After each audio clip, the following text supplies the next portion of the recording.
जी का खालसा वाहिगुरू जी की फतेह। साहिबजादे सेवादार 239 मुख सेवादार ਗਿਆਨੀ ਕੁਲਵੰਤ ਸਿੰਘ ਜੀ ਲੁਧਿਆਣੇ ਵਾਲੇ ਉਹਨਾਂ ਵੱਲੋਂ ਚਲਾਏ ਜਾ ਰਹੇ YouTube ਲਾਈਵ ਗੁਰਸਾਖੀ ਪ੍ਰੋਗਰਾਮ ਵਿੱਚ ਅੱਜ ਐਪੀਸੋਡ ਨੰਬਰ 84 ਲਈ ਆਪ ਸੰਗਤਾਂ ਦਾ ਫੇਰ ਤੋਂ ਸਵਾਗਤ ਹੈ। ਪਹਿਲਾਂ ਤਾਂ ਸੰਗਤਾਂ ਨੂੰ ਬੰਦੀ ਛੋੜ ਦਿਵਸ ਅਤੇ ਦੀਵਾਲੀ ਦੀਆਂ ਬਹੁਤ ਲੱਖ ਲੱਖ ਵਧਾਈਆਂ। ਤੇ ਪਹਿਲਾਂ ਅਸੀਂ ਗਿਆਨੀ ਜੀ ਨੂੰ ਜੀ ਆਇਆਂ ਆਖਦੇ ਹਾਂ। ਗਿਆਨੀ ਵਾਹਿਗੁਰੂ ਜੀ ਕਾ ਖਾਲਸਾ ਵਾਹਿਗੁਰੂ ਜੀ ਕੀ ਫਤਿਹ। ਹਾਂਜੀ, ਅੱਜ ਦਾ ਜੋ ਆਪਣਾ ਵਿਸ਼ਾ ਹੈ ਉਹ ਬੰਦੀ ਛੋੜ ਦਿਵਸ ਦਾ ਹੀ ਹੈ ਜੀ। ਅਤੇ ਇਸ ਵਿੱਚੋਂ ਜੋ ਪਹਿਲਾ ਸਵਾਲ ਹੈ ਉਹ ਹੈ ਕਿ ਪ੍ਰਕਾਸ਼ ਦਾ ਦੀਵਾ ਜਗਾਉਣ ਦਾ ਭਾਵ ਅਰਥ ਕੀ ਹੈ ਅਤੇ ਗੁਰਬਾਣੀ ਵਿੱਚ ਦੀਵਾ ਕਿਸ ਚੀਜ਼ ਨੂੰ ਕਿਹਾ ਗਿਆ ਹੈ। ਹਾਂਜੀ, ਇਸ ਤਰ੍ਹਾਂ ਕਿ ਜਿਵੇਂ ਦੀਵਾਲੀ ਵਾਲੇ ਦਿਨ ਜਾਂ ਕਹਿ ਲਓ ਬੰਦੀ ਛੋੜ ਵਾਲੇ ਦਿਨ ਪੁਰਾਤਨ ਸਮੇਂ ਤੋਂ ਲੈ ਕੇ ਆਪਣੇ ਘਰਾਂ ਦੇ ਬਨੇਰਿਆਂ ਦੇ ਉੱਤੇ ਜਾਂ ਗੁਰੂ ਘਰਾਂ ਦੇ ਵਿੱਚ ਵੀ ਦੀਵੇ ਜਗਾਏ ਜਾਂਦੇ ਨੇ। ਵੈਸੇ ਵੀ ਪੁਰਾਤਨ ਜਿਹੜਾ ਧਾਰਮਿਕ ਕਿਸੇ ਵੀ ਅਸਥਾਨ ਦੇ ਉੱਤੇ ਦੀਵਾ ਜਗਾਉਣਾ ਇੱਕ ਚੰਗੀ ਗੱਲ ਸਮਝੀ ਗਈ ਸੀ।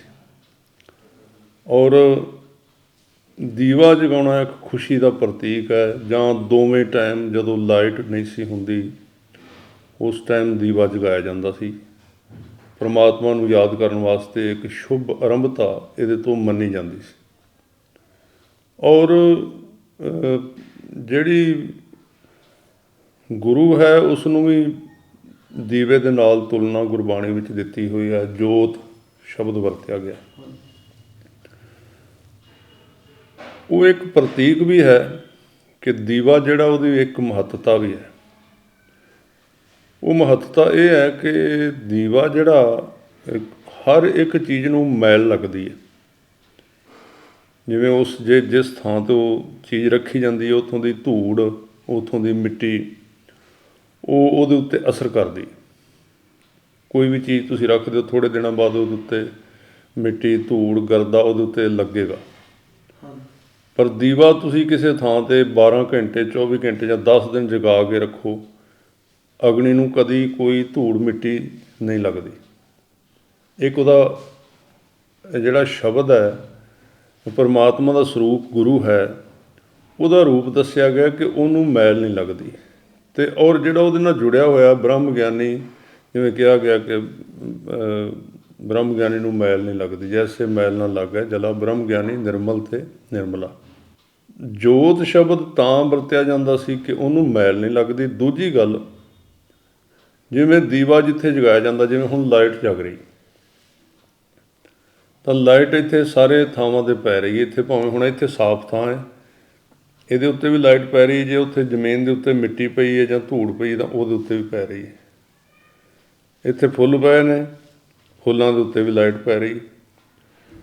ਪਰ ਲਾਈਟ ਨੂੰ ਨਾ ਫੁੱਲਾਂ ਦਾ ਕੋਈ ਅਸਰ ਹੈ ਨਾ ਮਿੱਟੀ ਦਾ ਕੋਈ ਅਸਰ ਹੈ। ਫੁੱਲਾਂ ਦੇ ਨਾਲ ਉਹਨੂੰ ਸੁਗੰਧੀ ਨਹੀਂ ਆਉਂਦੀ ਲਾਈਟ ਨੂੰ, ਔਰ ਮਿੱਟੀ ਦੇ ਉੱਤੇ ਲੱਗਣ ਦੇ ਨਾਲ ਉਹਨੂੰ ਮਿੱਟੀ ਦਾ ਕੋਈ ਪ੍ਰਭਾਵ ਨਹੀਂ ਪੈਂਦਾ, ਉਹਨੂੰ ਧੂੜ ਨਹੀਂ ਲੱਗਦੀ। ਤਾਂ ਇਹ ਇੱਕ ਪ੍ਰਤੀਕ ਵੀ ਸੀ। ਧਾਰਮਿਕ ਮੰਦਰਾਂ ਦੇ ਧਾਰਮਿਕ ਸਥਾਨਾਂ ਦੇ ਉੱਤੇ ਜਾ ਕੇ ਜਾਂ ਸਾਡੇ ਵਿੱਚ ਗੁਰਦੁਆਰਾ ਸਾਹਿਬ ਆਏ ਅੱਜ ਵੀ, ਭਾਵੇਂ ਕਿ ਇਸ ਚੀਜ਼ ਦਾ ਸਮੇਂ ਦੇ ਨਾਲ ਜਿਵੇਂ ਸਾਡੀ ਕੌਮ ਦੇ ਵਿੱਚ ਇੱਕ ਰਿਵਾਜ਼ ਜਿਹਾ ਚੱਲ ਰਿਹਾ ਕਿ ਚੀਜ਼ਾਂ ਦਾ ਖੰਡਨ ਕਰਨ ਦੇ ਬਹਾਨੇ ਅਸੀਂ ਮਤਲਬ ਕੋਈ ਨਾ ਕੋਈ ਚੀਜ਼ ਜ਼ਰੂਰ ਲੱਭਦੇ ਹਾਂ ਆਪਣੀ ਕਥਾ ਦੇ ਵਿੱਚ ਜਿਹਦਾ ਅਸੀਂ ਖੰਡਨ ਕਰੀਏ। ਚਲੋ, ਜਿਹੜੀਆਂ ਗੱਲਾਂ ਗੁਰਮਤਿ ਤੋਂ ਅਨੁਕੂਲ ਨਹੀਂ, ਗੁਰਬਾਣੀ ਦੇ ਅਨੁਕੂਲ ਨਹੀਂ, ਸਾਡੇ ਇਤਿਹਾਸ ਦੇ ਅਨੁਕੂਲ ਨਹੀਂ, ਜਾਂ ਗੁਰੂ ਸਾਹਿਬ ਦਾ ਜਿਹੜਾ ਉਪਦੇਸ਼ ਸੀ ਉਹਦੇ ਤੋਂ ਆਊਟ ਜਾਂਦੀਆਂ ਨੇ ਗੱਲਾਂ, ਉਹਦਾ ਖੰਡਨ ਤਾਂ ਕਰਨਾ ਬਣਦਾ। ਉਹਦਾ ਵੀ ਖੰਡਨ ਇੰਨਾ ਕੁ ਕਰਨਾ ਬਣਦਾ ਕਿ ਅਸੀਂ ਆਪਣੇ ਧਰਮ ਵਾਸਤੇ ਖੰਡਨ ਕਰੀਏ ਵੀ ਸਾਡੇ ਧਰਮ ਵਿੱਚ ਇਹਦਾ ਕੋਈ ਮਹੱਤਵ ਨਹੀਂ ਹੈ। ਜਿਵੇਂ ਵਰਤ ਨੇ ਜਾਂ ਵਰਤ ਰੱਖਣੇ ਹਨ, ਹੋਰ ਕਈ ਚੀਜ਼ਾਂ ਨੇ ਜਿਨ੍ਹਾਂ ਦਾ ਧਰਮ ਦੇ ਨਾਲ ਸੰਬੰਧ ਹੈ ਨਹੀਂ, ਉਹ ਸਮਾਜਿਕ ਚੀਜ਼ਾਂ ਨੇ। ਪਰ ਅਸੀਂ ਉਹਨਾਂ ਨੂੰ ਇੰਨਾ ਜ਼ਿਆਦਾ ਆਪਣੇ ਧਾਰਮਿਕ 1 ਘੰਟੇ ਦੇ ਲੈਕਚਰ ਦੇ ਵਿੱਚ ਇੰਨਾ ਜ਼ਿਆਦਾ ਜ਼ੋਰ ਦਿੰਦੇ ਹਾਂ ਜਾਂ ਇੰਨੀ ਐਨਰਜੀ ਲਾ ਦਿੰਦੇ ਹਾਂ ਕਿ ਸੁਣਨ ਵਾਲੇ ਜਿਹੜੇ ਸਾਨੂੰ ਪਤਾ ਨਹੀਂ ਲੱਗਦਾ ਕਿ ਕੁਝ ਬੰਦਿਆਂ ਨੂੰ ਤਾਂ ਅਸੀਂ ਖੁਸ਼ ਕਰ ਲੈਂਦੇ ਹਾਂ ਜਿਹੜੇ ਸਾਹਮਣੇ ਉਹ ਕਹਿੰਦੇ ਬਈ ਭਾਈ ਸਾਹਿਬ ਨੇ ਬਹੁਤ ਵਧੀਆ ਗੱਲ ਕੀਤੀ। ਇਹਨਾਂ ਨੇ ਇਹ ਤਵਾ ਲਾਤਾ ਇਹਦੇ ਉੱਤੇ, ਭਾਵੇਂ ਜੋਤ ਦੀ ਗੱਲ ਕਰ ਲਓ, ਭਾਵੇਂ ਕੋਈ ਹੋਰ ਗੱਲ ਕਰ ਲਓ। ਪਰ ਜਿਹੜਾ ਆਉਣ ਵਾਲੀ ਜਨਰੇਸ਼ਨ ਹੈ, ਜਿਹੜੇ ਬੱਚੇ ਨੇ, ਉਹ ਇਹ ਗੱਲਾਂ ਦਾ ਇੱਕ ਨੋਟ ਬਹੁਤ ਜ਼ਿਆਦਾ ਕਰਦੇ ਨੇ। ਇਹ ਸਾਰਾ ਟਾਈਮ ਇਹ ਖੰਡਨ ਹੀ ਕਰਦੇ ਰਹਿੰਦੇ ਨੇ, ਕੋਈ ਸੰਵਾਦ ਦੀ ਗੱਲ ਹੀ ਨਹੀਂ ਕਰਦੇ, ਕੋਈ ਨੈਗੇਟਿਵ ਹੀ ਕਰੀ ਜਾਂਦੇ ਸਾਰੀਆਂ ਗੱਲਾਂ। ਕੋਈ ਜੁੜਨ ਵਾਲੀ ਗੱਲ ਕਰਦੇ ਨਹੀਂ, ਉਹਦਾ ਅਸਰ ਗਲਤ ਪੈਂਦਾ। ਤਾਂ ਜਿਹੜਾ ਪ੍ਰਕਾਸ਼ ਸੀ, ਉਹ ਪ੍ਰਕਾਸ਼ ਦੀਵੇ ਦਾ ਸਰੂਪ ਹੈ ਜਿਹੜਾ, ਉਹ ਦੂਜੇ ਪੱਖ ਵਿੱਚ ਆਈਏ ਤਾਂ ਅੱਗੇ ਤੁਰੀਏ ਤਾਂ ਗੁਰਬਾਣੀ ਨੂੰ ਪ੍ਰਕਾਸ਼ ਕਿਹਾ ਗਿਆ। ਗੁਰਬਾਣੀ ਜਗ ਮੈਂ ਚੰਦ। ਇਹ ਤਾਂ ਮੈਂ ਬਾਹਰਲੇ ਦੀਵੇ ਦੇ ਬਾਹਰਲੇ ਪ੍ਰਕਰਨ ਦਿੱਤੇ ਨੇ, ਜਿਹੜੇ ਬਾਹਰਲੇ ਸਰੂਪ ਨੇ, ਉਹ ਦੀਵੇ ਦਾ ਸਰੂਪ ਜਿਹੜਾ ਹੈ। ਹੁਣ ਅੰਦਰੂਨੀ ਤੌਰ 'ਤੇ ਨਾਮ ਨੂੰ ਪ੍ਰਕਾਸ਼ ਕਿਹਾ ਗਿਆ, ਨਾਮ ਨੂੰ ਦੀਵਾ ਕਿਹਾ ਗਿਆ, ਗੁਰਬਾਣੀ ਨੂੰ ਦੀਵਾ ਕਿਹਾ ਗਿਆ। ਉਹਦਾ ਕੀ ਕਾਰਨ ਹੈ? ਉਹਦਾ ਕਾਰਨ ਹੈ ਕਿ ਬੰਦੇ ਦੇ ਅੰਦਰ ਜਦੋਂ ਵਿਸ਼ਵਾਸ ਸਾਡੇ ਵਿੱਚ ਆਉਂਦਾ ਹੈ, ਤੁਸੀਂ ਕਦੀ ਵੇਖੋਗੇ ਕਿ ਇੱਕ ਬੰਦੇ ਨੂੰ ਕਿਸੇ ਚੀਜ਼ ਉੱਤੇ ਵਿਸ਼ਵਾਸ ਆ ਜਾਏ ਤਾਂ ਉਹਦਾ ਚਿਹਰਾ ਚਮਕਣ ਲੱਗ ਪੈਂਦਾ, ਜਗਣ ਲੱਗ ਪੈਂਦਾ। ਜਦੋਂ ਸਾਨੂੰ ਕਿਸੇ ਚੀਜ਼ ਦੇ ਉੱਤੇ ਭਰੋਸਾ ਹੁੰਦਾ ਅਤੇ ਫਿਰ ਸਾਨੂੰ ਖੁਸ਼ੀ ਵੀ ਆਉਂਦੀ ਹੈ, ਤਾਂ ਖੇੜਾ ਵੀ ਆਉਂਦਾ, ਤਾਂ ਇੱਕ ਤਰ੍ਹਾਂ ਦੇ ਨਾਲ ਦੀਵਾ ਜਿਹਾ ਜਗ ਜਾਂਦਾ। ਸਾਡੀਆਂ ਅੱਖਾਂ ਜਗਣ ਲੱਗ ਪੈਂਦੀਆਂ, ਸਾਡਾ ਰੋਮ, ਸਾਡਾ ਚਿਹਰਾ, ਅਸੀਂ ਕਹਿੰਦੇ ਫਲਾਣੇ ਬੰਦੇ ਦਾ ਚਿਹਰਾ ਜਗ ਰਿਹਾ, ਹਾਲਾਂਕਿ ਉੱਤੇ ਕੋਈ ਦੀਵਾ ਤਾਂ ਨਹੀਂ ਜਗਿਆ। ਤਾਂ ਇਸ ਤਰ੍ਹਾਂ ਗਿਆਨ ਦਾ ਦੀਵਾ ਜਿਹੜਾ ਉਹ ਜਗਦਾ। ਉਹ ਗਿਆਨ, ਹਾਂ ਮੈਂ ਇੱਥੇ ਗੱਲ ਜ਼ਰੂਰ ਕਰਨੀ ਚਾਹੁੰਦਾ ਕਿ ਗਿਆਨ ਉਹ ਪ੍ਰੇਮ ਦੇ ਵਿੱਚੋਂ ਆਇਆ ਹੈ, ਵਿਵੇਕ ਦੇ ਵਿੱਚੋਂ ਆਇਆ ਹੈ। ਉਹ ਗਿਆਨ ਇਕੱਲੀ ਦਿਮਾਗ ਦੀ ਕਾਢ ਨਹੀਂ ਹੈ, ਇਹ ਸਾਨੂੰ ਖਿਆਲ ਰੱਖਣਾ ਜ਼ਰੂਰੀ ਹੈ। ਅੱਜ ਕੱਲ੍ਹ ਜਿਹੜਾ ਪ੍ਰਚਾਰ ਹੋ ਰਿਹਾ ਹੈ, ਉਹ ਅਸੀਂ ਭੁਲੇਖੇ ਵਿੱਚ ਅਸੀਂ ਇਹ ਪ੍ਰਚਾਰ ਕਰ ਰਹੇ ਹਾਂ ਕਿ ਦਿਮਾਗ ਦੀ ਸੋਚ ਜਿਹੜੀ ਹੈ ਉਹਨੂੰ ਗਿਆਨ ਕਹਿੰਦੇ ਨੇ। ਉਹ ਇੱਕ ਛੋਟੇ ਜਿਹੇ ਪੱਧਰ ਦਾ ਗਿਆਨ ਹੈ, ਕਹਾਂਗੇ ਉਹਨੂੰ ਵੀ ਗਿਆਨ ਨਹੀਂ। ਜਿਵੇਂ ਹੁਣ ਭਾਈ ਗੁਰਦਾਸ ਸਾਹਿਬ ਜੀ ਕਹਿੰਦੇ ਵੀ ਪੂਰਬ ਵੱਲੋਂ ਇੱਕ ਪਾਸਿਓਂ ਹਵਾ ਚੱਲਦੀ ਹੈ ਉਹ ਵੀ ਹਵਾ, ਤਾਂ ਉਹਦੇ ਨਾਲ ਖੁਸ਼ਕੀ, ਜਿਵੇਂ ਆਪਾਂ ਵੀ ਵੇਖਦੇ ਹਾਂ, ਹਵਾ ਉਹੀ ਹੈ। ਜੇ ਇੱਧਰੋਂ ਲਹਿੰਦੇ ਵੱਲੋਂ ਚੜ੍ਹਦੇ ਨੂੰ ਚੱਲਦੀ ਹੈ, ਪੱਛਮ ਵੱਲੋਂ ਪੂਰਬ ਨੂੰ ਚੱਲਦੀ ਹੈ, ਤਾਂ ਉਹ ਹਵਾ ਖੁਸ਼ਕ ਹੁੰਦੀ ਹੈ ਉਹ ਵੀ ਹਵਾ ਹੈ, ਉਹਦੇ 'ਚ ਬੱਦਲ ਨਹੀਂ ਆਉਂਦਾ ਆਮ ਤੌਰ 'ਤੇ। ਪਰ ਜਿੱਦਣ ਇੱਧਰੋਂ ਚੜ੍ਹਦੇ ਵੱਲੋਂ ਲਹਿੰਦੇ ਵੱਲ ਨੂੰ ਹਵਾ ਆਉਣੀ ਸ਼ੁਰੂ ਹੁੰਦੀ ਹੈ, ਤਾਂ ਆਪਾਂ ਉਸੇ ਦਿਨ ਅੰਦਾਜ਼ਾ ਲਾ ਦਿੰਦੇ ਹਾਂ ਕਿ ਹੁਣ ਘੰਟੇ 2 ਤੱਕ ਬੱਦਲ ਆ ਜਾਣਾ ਹੈ, ਉਹ ਵੀ ਹਵਾ ਹੈ। ਇਸ ਤਰ੍ਹਾਂ ਗਿਆਨ ਕਿਸ ਕੇਂਦਰ ਤੋਂ ਆ ਰਿਹਾ ਹੈ, ਇਹਦੇ 'ਤੇ ਡਿਪੈਂਡ ਕਰਦਾ ਹੈ। ਇਹ ਅੱਜ ਦੇ ਗਿਆਨਵਾਨਾਂ ਨੂੰ, ਵਿਆਖਿਆਕਾਰਾਂ ਨੂੰ ਇਹ ਸਮਝਣਾ ਬਹੁਤ ਜ਼ਿਆਦਾ ਜ਼ਰੂਰੀ ਹੈ, ਕਿਉਂਕਿ ਇਹ ਸਿੱਖੀ ਦੀ ਜਿਹੜੀ ਪਰਿਭਾਸ਼ਾ ਸੀ, ਉਹਨੂੰ ਇੱਕ ਗੰਧਲੇ ਗਿਆਨ ਦੇ ਛੋਟੇ ਜਿਹੇ ਟੋਏ ਦੇ ਵਿੱਚ ਰੱਖਣਾ ਚਾਹੁੰਦੇ ਨੇ, ਜੋ ਇੱਕ ਦਿਮਾਗੀ ਘਾੜਤਾਂ ਹਨ, ਦਿਮਾਗੀ ਜਾਣਕਾਰੀ ਹੈ, ਉਹਦੇ ਅੰਦਰ ਰੱਖਣਾ ਚਾਹੁੰਦੇ ਹਨ। ਵਿਚਾਰਧਾਰਾ ਦੇ ਇੱਕ ਦਾਇਰੇ ਦੇ ਵਿੱਚ ਰੱਖਣਾ ਚਾਹੁੰਦੇ ਹਨ। ਵਿਚਾਰਧਾਰਾ ਤੇ ਥੋੜ੍ਹੀ ਦੂਰ ਜਾ ਕੇ ਕੰਮ ਕਰਨਾ ਬੰਦ ਕਰ ਦਿੰਦੀ ਪਰਮਾਤਮਾ ਦੇ ਰਸਤੇ 'ਤੇ। ਵਿਚਾਰਧਾਰਾ ਮਨ ਦਾ ਵਿਸ਼ਾ ਹੈ, ਮਨ ਦਾ ਵਿਸ਼ਾ ਹੈ। ਮਨ ਇੱਕ ਇੰਦਰੀ ਹੈ, ਇੰਦਰੀਆਂ ਨਾਲ ਜੁੜਿਆ ਹੋਇਆ ਚੀਜ਼ ਹੈ, ਅਤੇ ਗੁਰਬਾਣੀ ਵਿੱਚ ਪਰਮਾਤਮਾ ਨੂੰ ਜਿਹੜਾ ਉਹਦਾ ਮਾਰਗ ਅਗੋਚਰ ਕਿਹਾ ਹੋਇਆ, ਜਿਹੜਾ ਇੰਦਰੀਆਂ ਤੋਂ ਪਰੇ ਹੈ। ਤਾਂ ਜਦੋਂ ਮਨ ਦੀ ਜਿਹੜੀ ਵਿਚਾਰ ਹੈ, ਉਹ ਤਾਂ ਮਨ ਦੇ ਵਿਚਾਰਧਾਰਾ ਹੈ ਨਾ। ਹਾਂ, ਕੋਈ ਉੱਚੀ ਵਿਚਾਰ ਜਿਹੜੀ ਮਨ ਤੋਂ ਅਗਲੀ ਕਿਸੇ ਥਾਂ ਤੋਂ, ਜਿੱਥੇ ਗੁਰੂ ਸਾਹਿਬ ਨੇ ਬਾਣੀ ਉਚਾਰੀ ਹੈ, ਜਿਸ ਪੱਧਰ 'ਤੇ ਜਾ ਕੇ, ਉਹ ਵੀ ਉੱਥੇ ਵਿਚਾਰ ਹੈ, ਉਹ ਆਤਮਾ ਦੇ ਤਲ ਦੇ ਵਿਚਾਰ ਹੈ। ਤਾਂ ਬਹੁਤਾ ਮੈਂ ਹੋਰ ਬਰੀਕ ਨਹੀਂ ਜਾਵਾਂਗਾ, ਕਿਉਂਕਿ ਅੱਜ ਕੱਲ੍ਹ ਸਾਡੇ ਵਿੱਚ ਵਿਆਖਿਆ ਜਿਹੜੀਆਂ ਬਹੁਤੀਆਂ ਰੱਟੀਆਂ ਰਟਾਈਆਂ ਇਸ ਤਰ੍ਹਾਂ ਦੀਆਂ ਹੋ ਰਹੀਆਂ ਵੀ ਸਰੋਤੇ ਵੀ ਵਿਚਾਰੇ ਉਹਨਾਂ ਪੰਡਤਾਂ ਗਿਆਨੀਆਂ ਦੇ ਉਹਨਾਂ ਲਫ਼ਜ਼ਾਂ ਨਾਲ ਹੀ ਜੁੜੇ ਹੋਏ ਨੇ। ਉਦੋਂ ਅੱਗੇ ਜੇ ਗੱਲ ਕਰੀਏ ਤਾਂ ਸੁਣਨੇ ਛੱਡ ਦਿੰਦੇ। ਸਾਨੂੰ ਕਈ ਵਾਰੀ ਕਹਿੰਦੇ ਵੀ ਇੰਨੇ ਫਲਾਣੇ ਬੰਦੇ ਨੂੰ ਇੰਨੇ ਲੋਕ ਸੁਣਦੇ ਵੀ। ਸੁਣਨਾ ਹੁਣ ਗੱਲ ਇਹ ਆ ਵੀ ਤੁਸੀਂ ਉਹਨਾਂ ਦੇ ਪੱਧਰ ਦੀ ਗੱਲ ਕਰੀ ਜਾਓ ਤਾਂ ਉਹਨਾਂ ਨੇ ਲੋਕਾਂ ਦੇ ਪੱਧਰ ਦੀ ਵਿਆਖਿਆ ਕਰੋ, ਲੋਕਾਂ ਨੇ ਸੁਣਨੀ ਹੋਈ ਹੈ। ਹਾਂਜੀ, ਇੱਥੇ ਮੈਂ ਇੱਕ ਗੱਲ ਕਹਾਂਗਾ ਜੀ, ਵੀ ਜਿਵੇਂ ਅੱਜ ਕੱਲ੍ਹ YouTube ਦੇ ਸਬਸਕ੍ਰਾਈਬਰ ਗਿਣੇ ਜਾਂਦੇ ਨੇ, ਤੇ ਉਸ ਤੋਂ ਪ੍ਰਚਾਰਕ ਦਾ ਲਾਇਆ ਜਾਂਦਾ ਵੀ ਇਹ ਚੰਗਾ ਜਾਂ ਮਾੜਾ ਆ। ਯੂਟਿਊਬਰ ਸਭ ਤੋਂ ਜ਼ਿਆਦਾ ਸਬਸਕ੍ਰਾਈਬਰ ਨੇ ਜੋ ਉਹਨਾਂ ਦਾ ਕਿ ਡੱਚ ਆ ਜਾਂ ਸਵੀਡਨ ਦਾ ਆ, ਉਹ PewDiePie ਉਹਦਾ ਨਾਮ ਆ, ਜਿਹੜੇ ਨਵੇਂ ਜਨਰੇਸ਼ਨ ਇਹਨਾਂ ਨੂੰ ਪਤਾ ਹੋਊਗਾ, ਸਭ ਤੋਂ ਵੱਧ ਉਹਦੇ ਨੇ। ਕੱਲ ਨੂੰ ਜੇ ਉਹ ਕੋਈ ਸਿੱਖੀ ਦੀ ਗੱਲ ਕਹਿੰਦਾ ਹੈ ਤਾਂ ਸਿਰਫ ਉਹਦੇ ਵੀਵਰਾਂ ਦੇ ਸਿਰ ਤੇ ਆਪਾਂ ਇਹ ਥੋੜੀ ਮੰਨ ਲਵਾਂਗੇ ਕਿ ਇਹ ਬੰਦਾ ਸਹੀ ਗੱਲ ਕਰਦਾ ਆ। ਇਹ ਨਾਪਤੋਲ ਗਲਤ ਹੈ ਜੀ। ਹਾਂ, ਉਹ ਚਲੋ ਜ਼ਿਆਦਾ ਲੋਕ ਸੁਣਨ ਚੰਗੀ ਗੱਲ ਹੁੰਦੀ ਹੈ, ਮਾੜੀ ਤਾਂ ਨਹੀਂ, ਪਰ ਗੱਲ ਇਹ ਹੈ ਕਿ ਤੁਸੀਂ ਗੱਲ ਨੂੰ ਉਸੇ ਤਰ੍ਹਾਂ ਉਹ ਜਿਹੜੀਆਂ ਗੱਲਾਂ ਗੁਰੂ ਗ੍ਰੰਥ ਸਾਹਿਬ ਦੇ ਵਿੱਚ ਨੇ ਉਹ ਉਹਨਾਂ ਨੂੰ ਤੁਸੀਂ ਲਿਆ ਰਹੇ ਹੋ ਕਿ ਨਹੀਂ ਲੋਕਾਂ ਦੇ ਵਿੱਚ ਸਾਹਮਣੇ, ਜਾਂ ਤੁਸੀਂ ਲੋਕਾਂ ਦੀ ਦਸ਼ਾ ਵੇਖ ਕੇ ਉਹ ਸਾਰਾ ਕੁਝ ਵਿੱਚੋਂ ਛੱਡ ਕੇ ਛੋਟਾ ਜਿਹਾ ਛੋਟੇ ਛੋਟੇ ਕਤਰੇ ਜਿਹਾ ਉਹਨਾਂ ਨੂੰ ਪਰੋਸ ਰਹੇ ਹੋ, ਨਾ ਉਹਨਾਂ ਤੋਂ ਅੱਗੇ ਉਹਨਾਂ ਦੀ ਬੌਧਿਕ ਤਲ ਜਿਹੜਾ ਵੇਖ ਕੇ ਜਿਹੜਾ ਉਹ ਜਾਗਦਾ ਹੈ, ਨਾ ਉਹ ਉਸ ਗੱਲ ਨੂੰ ਸਮਝਦੇ ਨੇ।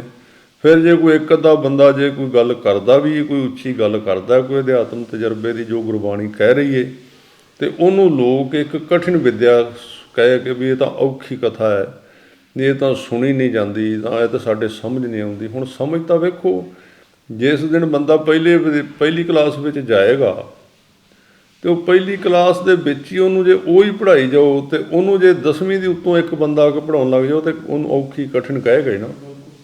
ਉਹ ਤਾਂ ਉਹਨੂੰ ਚਾਹੀਦਾ ਕਿ ਦੂਜੀ ਤੀਜੀ ਚੌਥੀ ਹੌਲੀ ਹੌਲੀ ਉਹਨੂੰ 10ਵੀਂ ਦੀ ਵਿੱਦਿਆ ਜਿਹੜਾ ਉਹਦੀ ਪ੍ਰੈਕਟਿਸ ਕਰਾਈ ਜਾਏ, ਤਾਂ ਉਹਨੂੰ ਜਾਣਦਾ ਉਹ। ਤਾਂ ਚਲੋ ਆਪਾਂ ਗੱਲ ਕਰ ਰਹੇ ਸੀ ਗਿਆਨ ਦੇ ਦੀਵੇ ਦੀ। ਤਾਂ ਜਦੋਂ ਭਰੋਸੇ ਦੇ ਵਿੱਚੋਂ, ਸ਼ਰਧਾ ਦੇ ਵਿੱਚੋਂ, ਵਿਸ਼ਵਾਸ ਦੇ ਵਿੱਚੋਂ ਔਰ ਵਿਵੇਕ ਦੇ ਵਿੱਚੋਂ, ਵਿਵੇਕ ਦਾ ਗਿਆਨ ਹੈ ਗੁਰਮਤਿ ਦੇ ਵਿੱਚ, ਦਿਮਾਗ ਦਾ ਗਿਆਨ ਨਹੀਂ ਹੈ। ਦਿਮਾਗ ਦਾ ਦਾਇਰਾ ਬਹੁਤ ਛੋਟਾ ਹੈ, ਵਿਵੇਕ ਦਾ ਦਾਇਰਾ ਬਹੁਤ ਵੱਡਾ ਹੈ। ਵਿਵੇਕ ਜਿਹੜਾ ਸ਼ਬਦ ਹੈ ਉਹਦੇ ਅੱਖਰੀ ਅਰਥ ਵੀ ਇਹ ਬਣਦੇ ਨੇ, ਬਿਬ ਜਮਾ ਏਕ। ਬਿਬ ਕਹਿੰਦੇ ਅਨੇਕ ਨੂੰ, ਦੂਜੇ ਨੂੰ, ਜਿਹਦੇ ਵਿੱਚ ਕਈ ਰਲੇ ਹੋਣ। ਜਿਵੇਂ ਤੁਸੀਂ ਇੱਥੇ ਇੱਕ ਸਬਜ਼ੀ ਬਣਾਉਣੀ ਹੈ ਤਾਂ 5 ਚੀਜ਼ਾਂ ਪਈਆਂ ਨੇ ਉੱਥੇ, ਕਿਤੇ ਸਬਜ਼ੀ ਪਈ, ਕਿਤੇ ਤੁਹਾਡੇ ਪਿਆਜ਼ ਪਏ ਨੇ, ਕਿਤੇ ਕੁਝ ਹੋਰ ਪਿਆ, ਕਿਤੇ ਨਮਕ ਹੈ, ਕਿਤੇ ਮਿਰਚਾਂ ਨੇ, ਤਾਂ ਉਦੋਂ ਉਹ ਬਿਬ, ਉਦੋਂ ਅਨੇਕ ਹੈ ਉਹ। ਪਰ ਜਦੋਂ ਤੁਸੀਂ ਉਹਨੂੰ ਮਿਕਸ ਕਰ ਦਿੱਤਾ ਉਦੋਂ ਇੱਕ ਹੋ ਗਿਆ, ਉਹਨੂੰ ਆਪਾਂ ਫਿਰ ਇੱਕੋ ਸਬਜ਼ੀ ਕਹਿੰਦੇ ਹਾਂ। ਇਸ ਤਰ੍ਹਾਂ ਵਿਵੇਕ ਉਹ ਗਿਆਨ ਜਿਹਦੇ ਵਿੱਚ ਬੰਦੇ ਦੇ ਮਨ ਤੋਂ ਲੈ ਕੇ ਆਤਮਾ ਤੱਕ ਦਾ ਅਸਰ ਹੈ, ਹਿਰਦੇ ਦਾ ਵੀ ਅਸਰ ਹੈ, ਆਤਮਾ ਦਾ ਵੀ ਅਸਰ ਹੈ, ਪਰਮਾਤਮਾ ਦਾ ਵੀ, ਗੁਰਬਾਣੀ ਦਾ ਵੀ, ਸਾਰੀਆਂ ਚੀਜ਼ਾਂ ਦਾ ਜਿੱਥੇ ਛੋਟਾ ਛੋਟਾ ਮਿਕਸਿੰਗ ਕੀਤਾ ਹੋਇਆ ਹੈ, ਤਾਂ ਉਹਦੇ ਵਿੱਚੋਂ ਇੱਕ ਜਾਗਰਤੀ ਜਿਹੜੀ ਆਉਂਦੀ ਹੈ, ਉਹਦੇ ਵਿੱਚ ਜਿਹੜਾ ਪ੍ਰਚੰਡ ਦੀਵਾ ਬਲਦਾ। ਜਿਵੇਂ ਬਾਣੀ ਵਿੱਚ ਮਹਾਰਾਜ ਸਾਹਿਬ ਜੀ ਕਹਿੰਦੇ ਕਿ ਗਿਆਨ ਖੰਡ ਮਹਿ ਗਿਆਨ ਪ੍ਰਚੰਡ, ਬੜੀ ਤੇਜ਼ ਉੱਥੇ ਅੱਗ ਬਲ ਰਹੀ ਹੈ। ਤਾਂ ਉਹ ਦੀਵਾ ਗੁਰੂ ਸਾਹਿਬ ਨੇ ਦਿੱਤਾ ਹੈ ਕਿ ਗੁਰੂ ਕਾ ਸਿੱਖ ਜਿਹੜਾ ਹੈ ਉਹ ਆਪਣੇ ਅੰਦਰ ਉਹ ਗੁਰਬਾਣੀ ਦਾ ਦੀਵਾ ਜਿਹੜਾ ਜਗਾਏ, ਤਾਂ ਉਹਨੂੰ ਦਿਵਾਲੀ ਇਹ ਸਾਰੀ ਜਿਹੜੀ ਇਹ ਸਾਲ ਬਾਅਦ, ਇਹ ਨਹੀਂ ਕਿ ਸਾਲ ਬਾਅਦ ਹੀ ਦਿਵਾਲੀ ਉਹਦੀ ਹੋਏਗੀ। ਉਹਦੇ ਜੀਵਨ ਦੇ ਵਿੱਚ ਤਾਂ ਭਾਈ ਗੁਰਦਾਸ ਜੀ ਕਹਿੰਦੇ ਕਿ ਸਾਧ ਸੰਗਤ ਸੱਚਖੰਡ ਜਗਮਗ ਨੂਰ ਹੈ, ਅਤੇ ਜਗਮਗ ਹੀ ਰਹਿੰਦਾ, ਉਹਦਾ ਪ੍ਰਕਾਸ਼ ਦੇ ਨਾਲ ਉਹਦਾ ਜੀਵਨ ਚਮਕਦਾ ਰਹਿੰਦਾ।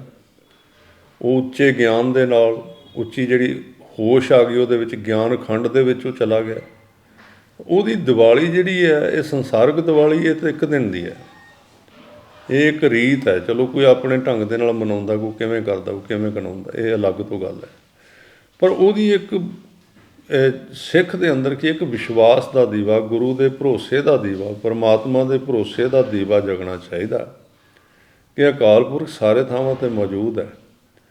ਤਾਂ ਹੌਲੀ ਹੌਲੀ ਇੱਕ ਦਿਨ ਐਸਾ ਵੀ ਸਮਾਂ ਆ ਜਾਂਦਾ ਕਿ ਉਹਦੇ ਅੰਦਰ ਮਤਲਬ ਉਹਨੂੰ ਮਹਿਸੂਸ ਵੀ ਹੋਣ ਲੱਗ ਪੈਂਦਾ ਕਿ ਉਹਦੇ ਸਰੀਰ ਦੇ ਵਿੱਚ ਕੋਈ ਪ੍ਰਕਾਸ਼ ਜਗ ਰਿਹਾ, ਉਹਨੂੰ ਮਹਿਸੂਸ ਹੁੰਦਾ ਵਾਕਈ।